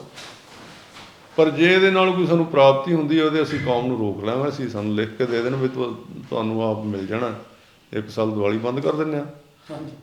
ਪਰ ਜੇ ਆਪਣੀਆਂ ਰੋਟੀਆਂ ਸੇਕਣੀਆਂ ਨੇ 4 ਦਿਨ, ਫਿਰ ਇਹ ਗੱਲ ਲੱਗ ਪਊ, ਫਿਰ ਦਾ ਕੋਈ ਅਰਥ ਨਹੀਂ ਹੈ। ਤੇ ਜੋ ਅੱਜ ਤਰੀਕਾ ਦੀਵਾਲੀ ਦਾ ਜਿਸ ਤਰ੍ਹਾਂ ਲੋਕਾਂ ਨੇ ਇਖਤਿਆਰ ਕਰ ਲਿਆ ਹੈ ਜੀ, ਵੀ ਪਟਾਕੇ ਚਲਾਉਣੇ ਜਾਂ ਅਨਾਰ ਜਾਂ ਜਿਸ ਤਰ੍ਹਾਂ ਜਿਹਦੇ ਨਾਲ ਪ੍ਰਦੂਸ਼ਣ ਫੈਲਦਾ ਜੀ, ਕਿ ਉਸ ਤੇ ਵਿਚਾਰ ਕਰਨੀ ਚਾਹੀਦੀ ਹੈ, ਉਹਨੂੰ ਬਦਲਣਾ ਚਾਹੀਦਾ ਹੈ ਕਿ ਉਹ ਜਿਸ ਤਰ੍ਹਾਂ ਚੱਲ ਰਿਹਾ ਉਹਨੂੰ ਉਸੇ ਤਰ੍ਹਾਂ ਚੱਲਣ ਦੇਣਾ ਚਾਹੀਦਾ? ਨਹੀਂ, ਇਹਦੇ ਉੱਤੇ ਵਿਚਾਰ ਕਰਨੀ ਚਾਹੀਦੀ ਹੈ ਕਿ ਖਾਸ ਤੌਰ 'ਤੇ ਹੁਣ ਜਿਹੜਾ 에ਅਰ ਪੋਲਿਊਸ਼ਨ ਵਧਿਆ ਹੋਇਆ ਹਵਾ ਦੇ ਵਿੱਚ ਪਹਿਲਾਂ ਹੀ ਬਹੁਤ ਜ਼ਿਆਦਾ ਹੈ, ਤਾਂ ਇਹਦੇ ਉੱਤੇ ਪਾਬੰਦੀ ਜਿਹੜੀ ਹੈ ਮੇਰੇ ਖਿਆਲ ਵਿੱਚ ਤਾਂ ਲਾਈ ਵੀ ਗੌਰਮੈਂਟ ਨੇ ਇਸ ਵਾਰ ਹਾਂਜੀ, ਪਟਾਕੇ ਨਹੀਂ ਚੱਲ ਸਕਦੇ। ਹਾਂ, ਇਸ ਵਾਰੀ ਪਰਾਲੀ 'ਤੇ ਵੀ ਲਾਈ ਹੋਈ ਹੈ ਇਹਨਾਂ ਨੇ, ਪਟਾਕਿਆਂ 'ਤੇ ਵੀ ਲਾਈ ਹੈ, ਪਰ ਜਿਹੜੀਆਂ ਜ਼ਹਿਰੀਲੀਆਂ ਫੈਕਟਰੀਆਂ ਧੂੰਆਂ ਕੱਢਦੀਆਂ ਉਹਦੇ 'ਤੇ ਨਹੀਂ ਲਾਈ ਇਹਨਾਂ ਨੇ। ਇਹ ਹੁਣ ਇਹਨਾਂ ਨੂੰ ਪਤਾ ਕਿਉਂ ਨਹੀਂ ਲਾਈ? ਹਾਂਜੀ, ਲਾਉਣੀ ਤਾਂ ਫਿਰ ਜੇ ਸਾਰਿਆਂ ਦੀ ਇੱਕੋ ਜਿਹੀ ਹੈ ਨਾ। ਹਾਂਜੀ, ਜੇ ਪ੍ਰਦੂਸ਼ਣ ਦਾ ਦੇਖੀਏ ਤਾਂ 6% ਪਰਾਲੀ ਵਿੱਚ ਉਹਦੇ ਜਮ੍ਹਾਂ ਕਰਦੀਆਂ, ਪਰਾਲੀ ਦਾ ਜੋ ਆਪਣਾ ਯੋਗਦਾਨ 6% ਹੈ। ਅੱਛਾ। ਜਿਹੜਾ ਫੈਕਟਰੀਆਂ ਦਾ 34% ਹੈ ਜੀ। ਹਾਂ। ਤੇ ਜੇ ਕੱਲੀ ਪਰਾਲੀ ਹੀ ਉਹਦਾ ਕਹਿ ਲਓ ਜੀ ਇੱਕ ਜ਼ਰੀਆ ਹੈ ਪ੍ਰਦੂਸ਼ਣ ਦਾ, ਤਾਂ ਕਰੋਨੇ ਦੇ ਵਿੱਚ ਦਿੱਲੀ ਬਿਲਕੁਲ ਸਾਫ਼ ਹੋ ਗਿਆ ਸੀ, ਉਦੋਂ ਤਾਂ ਪਰਾਲੀ ਨਹੀਂ ਸੀ।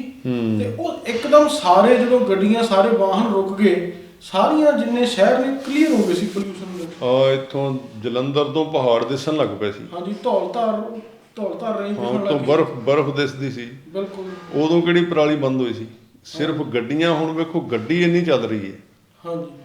ਇਹ ਚੀਜ਼ਾਂ ਸੋਚਣ ਵਾਲੀਆਂ ਨੇ ਕਿ ਇਹ ਕੀ ਕੰਮ ਚੱਲ ਰਿਹਾ ਹੈ।